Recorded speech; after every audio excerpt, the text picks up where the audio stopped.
Hello everybody, it's Maquito. I hope everybody's having a good day and has had a good day so far. Yeah, we had a pretty good day in the last video, especially when it came to player props. We have a much smaller slate when it comes to Friday. There's like one game in each of the top 5 leagues, so there's not a lot to work with, but I did find enough that I like. I'm keeping the same format as the last video. If you didn't see the last video, you'll see what I mean here, but any picture that you see on the screen is from a data app called Outlier. You can get a 7-day free trial with my link in the description. It's where I found stats to back up mine. It's where you can find your own plays. If you find plays that you like, you can back them up with the stats here as well. Not just for soccer, but all sports, home, away, with or without players, minutes per game, matchups, everything you can think of, you will find it there. So link for that in the description if you're interested in that. And then if I do have any added plays, which I'm not sure I'm going to have, they would be in the pinned comment. I delayed it tonight, but more than likely tomorrow before games start and when lineups are confirmed. More lines might be out, lines might shift,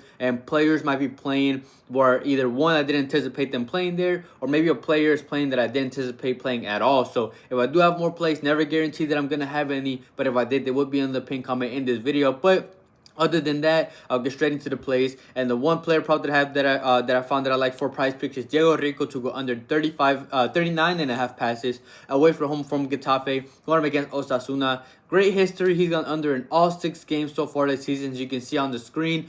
His passes, when it comes to his playmaking, consist of him more of direct passes like long balls and crosses. He's not a player that is really helping in the build-up play. Besides, his team, Getafe, in general, has never been a possession-based team. If anything, they're known for the opposite. They're known for just sitting back, absorbing pressure, and trying to head off the counterattack. He played him twice last season, went under in both games, with 23 passes and 28 passes going way under, despite playing the full 90 in those games. And Osasuna held 60% or more possession of the ball in both of those games. Besides, overall last season, 70% of his passes were in the opposition half. So again, most of his passes come from the attacking front, but Getafe don't hold the ball a lot, and if he does get the ball, it's to find a forward pass, not helping the build-up play, hence why he doesn't pass that often. And if you look at his away games last season, one of them that you do see on the screen is off the bench, the one where he has one pass, but all the other starts, all 14 games, he's gone under in all 14 of those games. So good history. There's no reason to overthink this. He's not a passer, so I'll just take the line. Rico to go under 39.5 passes. And the second play that I found that I like is on the sportsbook. I got this for plus 110. Obviously, depending on what sportsbook you use, it might fluctuate. I mentioned in the last video, I use Oakland because that's a my state only one, but you might be able to find it for different values. But I got this for plus 110, and that's Evanilson to go higher than 2.5 shots at home for Bournemouth, going up against Fulham. He is good value at plus money. I would take him up to around minus 120 max, but he's gone over in 3 of 6 games so far, and he has good history against them. He played him twice last season, went over in both games with 3 shots and 4 shots. And if you look at the ways he took the shots, about half of them were from set pieces. Some of them were in regular play. One was on the fast break, so he can shoot from anywhere.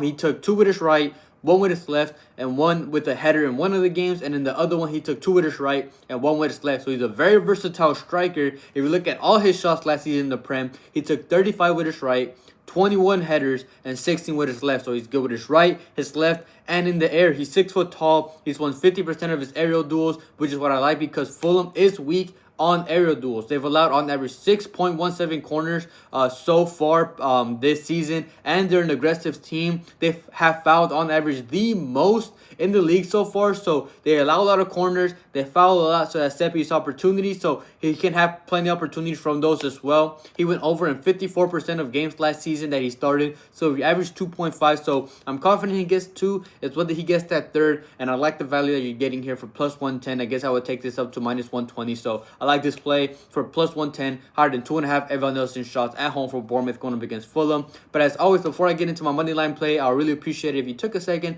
to like the video and comment as well. It's a great way to support the channel. It takes just a second. I love reading your comments, and it helps boost the video out to the YouTube algorithm so more people can see these plays. And if you're not subscribed, please subscribe, turn on notifications so you're notified when these videos do go out. And I do also let y'all know in my Discord, which is completely free, Not a charge. I do not hide any picks. Again, all my picks you can get for free on the YouTube. It's just for those that want to get notified as well. People post their own plays. I also sometimes notify y'all when I post my plays there as well. Any added plays, you can get input on your plays that you post as well. So it's just a great community. If you want to join that, people will bet on anything there you can think of. Very knowledgeable people. Link for that in the description. I mentioned Outlier. With my code, you get a 7-day free trial as well. So I really want to thank anybody and everybody who supports me in any way. I have one money line play for day one. Got this from -117. The first place in Spain La Liga. And that's Osasuna to score at home going up against Getafe. Getafe hasn't been great defensively. They've conceded in 5 of 7 games so far. And they were more leaky on defense away from home last season. They conceded in 16 of 19 games. They conceded 20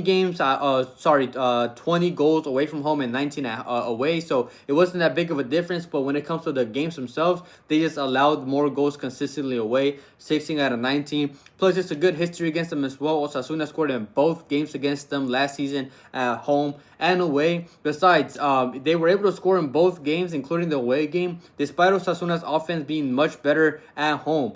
They went from they have scored in all 3 home games so far this season, so 100% hit rate at home. And last season they went from scoring in 11 of 19 games, so a little over 50%, including the one against Getafe, all the way up to 19 out of 19 games at home. So going back to last season and this season so far, this has a 100% hit rate for them at home. They have a great striker in Budimir who had 18 goal contributions in 19 home games last season. And Osasuna, so far this season, have scored 5 goals from 7.5 expected. So they need to take advantage of opportunities. They've been scoring despite not taking advantage of all of them. But against Getafe, who has been leaky and at home, I like this play. Osasuna to score going up against Getafe. And the second play is in the Italian League in Serie A. And that's Sassuolo to score going up against Verona away from home. They scored in 4 of 5 games so far since they've been promoted from the Serie B, and has scored in 4 straight games now. They were in the league 2 seasons ago. They got relegated and then went straight back up. So they're a pretty good team.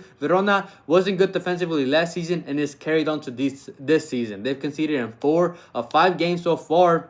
And in those 4 games in which they conceded 8 goals. So in the games they've conceded, they've averaged 2 goals conceded a game. And last season, they averaged 1.74 goals conceded a game, 66 and 38. They don't play possession of the ball, and they allow a lot of shots. And Sassuolo has converted 33% of the shots on target that they've have taken so far, which is average. And I expect them to get plenty of opportunities here. They have the same front line that they had 2 seasons ago. If I'm not mistaken, Pinamonti left them last season, but he joined them. They have Berardi, Lorient, and Pinamonti. So they also have great additions in the midfield in Matic, who brings experience, and Kone as well, who's a pretty good box-to-box player. They can take advantage of Verona's form, who again have been leaky on defense and have yet to win after 5 games. So I like their offense here, and I just like the team. So I like Sassuolo to score going up against Hellas Verona, and I have this slip from -117.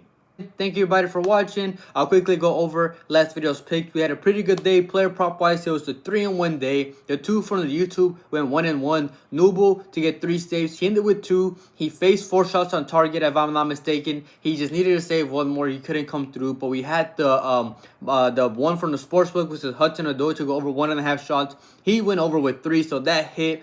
So we did good on the first try doing those. Hopefully we can do it again here. And then I had 2 added plays. Both of those hit. Ruibel, under 2.5 shots hit. He got subbed out, only had 1. And then I had Vidra from Victoria Pleasant to go over 3 shots. That hit, he had 6. So 3-in-1 day player prop wise, great day. And then money line wise was not a good day. It was just 1 play, a 2-legger. One of the legs hit. Porto came through. They won at home. But Stuttgart lost 2-0 away from home against Basel. They had a penalty.